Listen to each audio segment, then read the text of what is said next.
Hello friends, यह dictation Dainik Jagran का संपादकीय डिक्टेशन है। आज का हेडिंग है सबक सीखने का समय। स्पीड 80 वर्ड पर मिनट रहेगी। तो चलिए स्टार्ट करते हैं।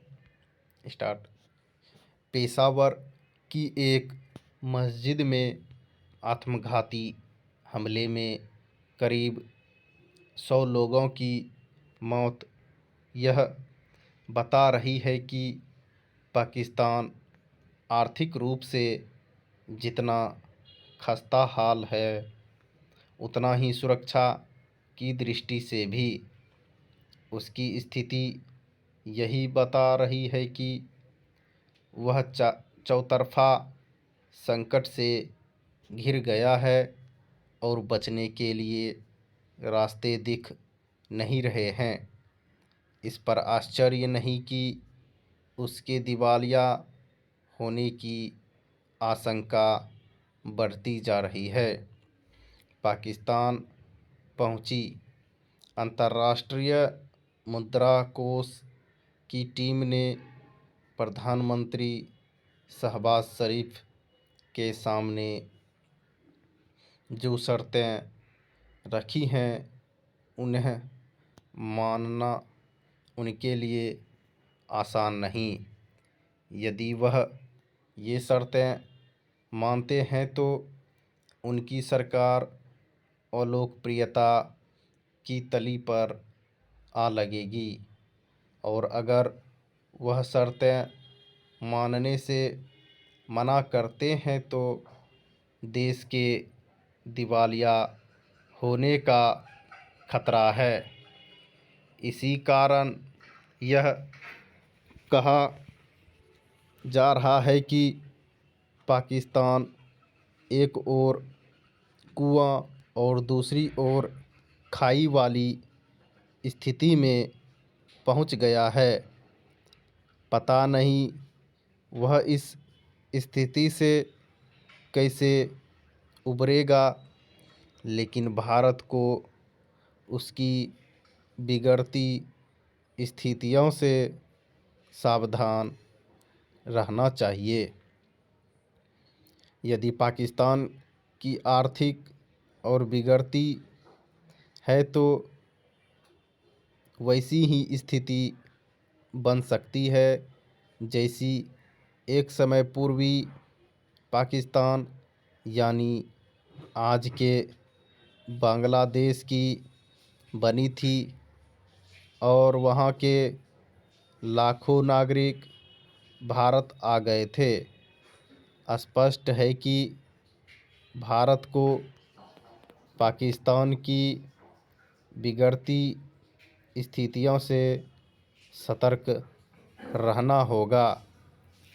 इसलिए और भी क्योंकि पाकिस्तान मामलों के विशेषज्ञ इसी निष्कर्ष पर पहुंच रहे हैं कि उसके बिगड़े हालात से पूरा क्षेत्र प्रभावित हो सकता है।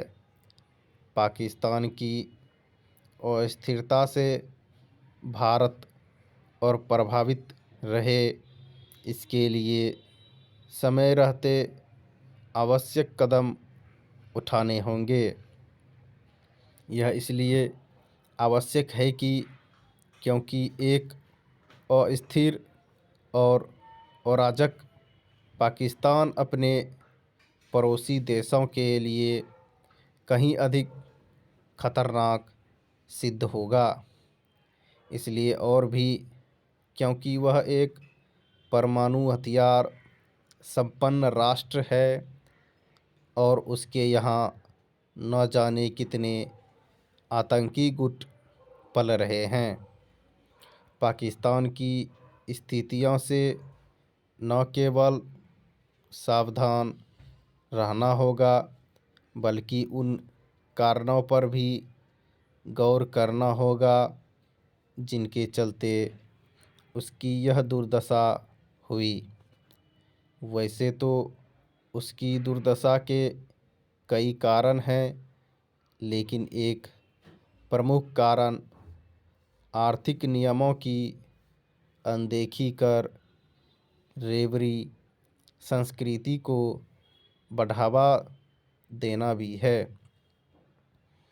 रेवड़ी संस्कृति के कारण अन्य अनेक देश भी आर्थिक रूप से तबाह हुए हैं।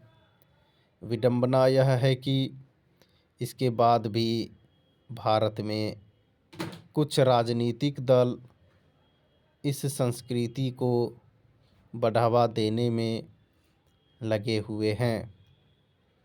एक ऐसे समय जब आर्थिक चुनौतियां बढ़ती जा रही हैं और आर्थिक सर्वेक्षण भी उनकी ओर संकेत कर रहा है, तब यह ठीक नहीं कि रेवड़ी संस्कृति को बढ़ावा देने के साथ उसकी वकालत भी की जाए।